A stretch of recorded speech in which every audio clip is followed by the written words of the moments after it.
Ada banyak orang yang kalau bersosialisasi di dunia maya itu seringkali merasa sok tahu.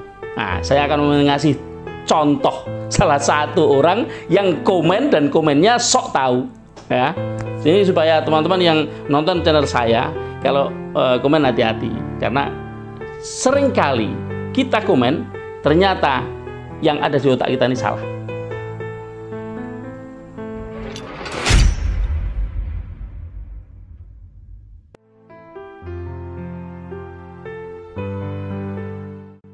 Halo, assalamualaikum warahmatullahi wabarakatuh. Selamat sore teman-teman para pemirsa Sandikala dimanapun Anda berada. Apa kabar? Mudah-mudahan semuanya dalam keadaan sehat ya. Teman-teman, memang sudah jadi semacam label atau branding ya, bahwa channel saya ya karena yang nonton VTuber jadi dan hater ya. Kalau yang nonton VTuber saja oke-oke saja, tapi yang nonton ada VTuber ada hater, jadi labeling bahwa channel saya adalah channel yang biasa membahas video. Maka apapun yang saya ulas di dalam channel saya, orang komennya tentang VTuber, ya udahlah, enggak apa-apa. Meskipun itu artinya saya tentu tidak akan banyak menanggapi kalau saya sedang ngomongin hal lain, saya sedang ngomongin motivasi hidup misalnya, atau saya sedang ngomongin kaligrafi, atau saya ngomongin apa yang lain yang bukan video. Kemudian orang mengomentari dengan ngomongkan atau mengomongkan video, maka mohon maaf saya mungkin tidak menanggapi. Teman-teman semuanya, ada satu kejadian ya, saya perlu mengungkap ini, saya perlu menjadikan ini sebagai konten, karena ini adalah sebuah pelajaran bagi teman-teman semua yang nonton konten saya. Karena ini sudah terjadi berkali-kali. Jadi beberapa kali saya menemukan komen dan saya melihat orangnya ya ini 12 Ubay. Dia menulis begini, amin artinya apa ya bro? Bukannya penulisannya yang benar amin. Saya menulisnya AMIEN ya, amin. Dia menganggap salah. Ngaku-ngaku Ustadz penulisan amin saja salah. Nah, jadi dia menyalahkan saya menulis amin.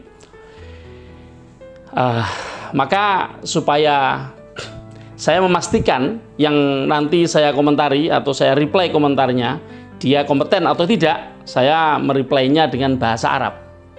Karena apa? Karena amin adalah bahasa Arab.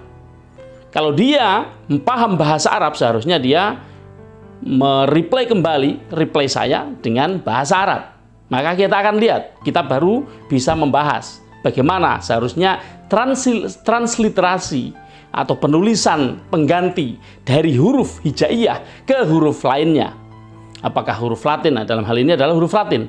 Nah, dan di situ kita bisa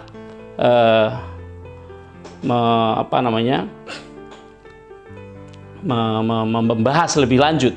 Karena ini biasa dibahas di dalam kajian-kajian ilmiah, baik skripsi, tesis, dan disertasi, pasti ada aturan transliterasi ketika kita mau membuat tesis.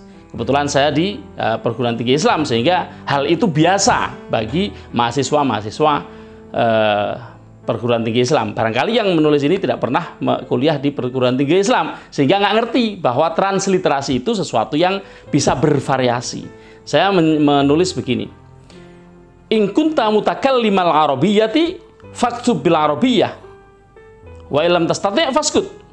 Saya kasih pentung dua. Saya mau tahu apakah dia paham apa yang saya tulis, atau dia nggak ngerti sama sekali. Kalau nggak ngerti, saya tidak perlu mereply-nya kembali, apapun reply-nya dia. Tapi kalau dia ngerti, saya akan membahas bahwa apa? Transliterasi itu bebas, tergantung orang yang menulisnya. Jadi kalau orang-orang Turki menulis huruf panjang itu tidak didobel hurufnya, tapi dikasih garis atau titik dua atau apa. Orang Maroko juga begitu. Orang Indonesia biasanya menulis huruf yang panjang atau mad, misalnya amin, biasanya yang paling mudah ditulis double hurufnya. Tapi nggak selalu seperti itu. Di dalam transliterasi kajian ilmiah bisa dirubah dengan cara yang lain. Misalnya ya, misalnya amin di sini ada mem kasroh ditambah ya sukun sehingga jadi panjang, maka bisa ya itu diganti gitu ya. Adapun a panjang itu bisa tanpa didobel, nggak perlu didobel, cukup satu huruf. Orang kalau hanya membaca amin itu sudah pasti amin, nggak mungkin amin gitu ya.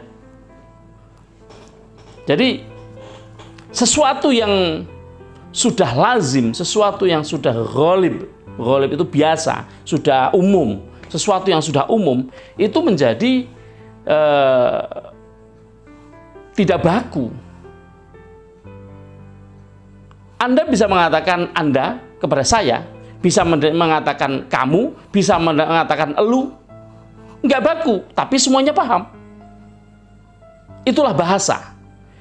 Jadi kadang-kadang orang sok tahu, orang itu di dalam dunia maya itu seringkali merasa dirinya paham. Padahal selalu di luar sana ada orang-orang yang bisa jadi lebih paham dari dirinya. Untuk itu sebaiknya menyalahkan orang tanpa dasar yang kuat itu tidak perlu. Misalnya dasar yang kuat itu misalnya sebuah dalil. Lah ini nggak ada dalil. Tulisan amin ini nggak ada dalil. Bahkan mau ditulis amen juga boleh. Karena orang Inggris, orang berbahasa Inggris tidak mengucapkannya amin, mengucapkannya amen. Nggak ada masalah. Jadi teman-teman yang mungkin pengguna media sosial, ketika Anda menulis bahasa Arab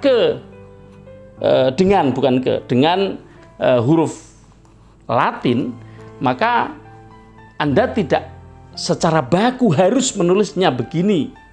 Yang penting orang bisa membaca. Dan yang penting orang tahu bahwa ini bacaannya seperti ini. Karena apa? Karena di dalam aturan transliterasi itu tidak ada satupun yang baku. Anda silahkan pergi ke IAIN atau sekarang UIN ya. Setiap skripsi ya, ini S1 aja lah, nggak usah yang tesis, nggak usah yang disertasi, keberatan ya. Kalian mungkin terlalu berat buat kamu yang komen itu. Skripsi sajalah skripsi. Buka setiap skripsi pasti ada aturan transliterasi. Buka 2, buka 3 skripsi, buka 10 skripsi. Satu dan lainnya akan berbeda. Mereka akan menggunakan transliterasi sesuai preferensi mereka. Dan tentu dengan mengikuti yang sudah dibuat oleh orang-orang lain sebelumnya. Tapi saya jamin 10 skripsi Anda buka bareng, pasti banyak yang berbeda. Mengapa? Karena tidak ada aturan baku, tidak ada qawaid, tidak ada kaidah. Saya itu termasuk orang yang sangat jeli di dalam kebahasaan karena kebetulan saya belajar bahasa dari cendil sampai tua. Saya belajar bahasa Inggris, saya SMP sudah ngomong bahasa Inggris seperti ngomong bahasa Indonesia. Bahkan sekarang ini saya kalau ngomong bahasa Indonesia itu seringkali lupa kata, tapi kalau ngomong bahasa Inggris enggak. Saya belajar bahasa Arab dari umur 3 tahun sampai sekarang masih belajar. Saya belajar bahasa Italia. Saya suka belajar bahasa. Jadi kalau di komen seperti itu rasanya aduh, siapa lu gitu. Oke, itu aja teman-teman ya. Hati-hati ketika komen. Bisa jadi orang yang Anda komen itu lebih tahu dari komentar Anda, dari diri Anda, sehingga komentar Anda menjadi lucu. Selamat malam, tetap semangat.